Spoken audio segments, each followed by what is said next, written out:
তো এখানে নবীজি অনেকগুলো শাস্তি দেখেছেন, তার মধ্যে একই পাপের কারণে তিনটা শাস্তি দেখেছেন। কয়টা ভাই? এই সেই বিখ্যাত পাপের নামটাই হচ্ছে সুদ।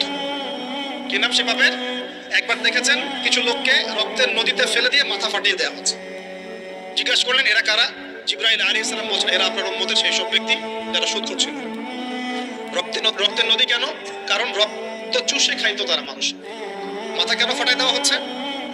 কারণ এই মাথা দিয়ে বলেছিল ইন্নামাল বাইউ মিসলু রিবা, ব্যবসা সুদ একই জিনিস। এই শয়তানি মাথা থেকে বের হয়েছে, এই কারণে মাথা ফাটিয়ে দেওয়া হচ্ছে।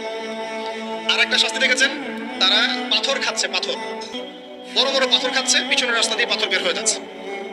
জিজ্ঞাসা করলেন কাদের কি কারণে শাস্তি দেওয়া হচ্ছে? জিবরাইল আলাইহিস সালাম বললেন এটাও সুদের কারণে। 3 নাম্বারটা দেখেছেন তিনি, যে কিছু মানুষ শুয়ে আছে আর এই পেটটা, এই আমাদের বাড়ি যেমন উঁচু, বাড়ির মতো উঁচু হয়ে আছে পেটটা, আর পেটের ভিতরে অজগরের মতো বড় বড় সাপ কিলবিল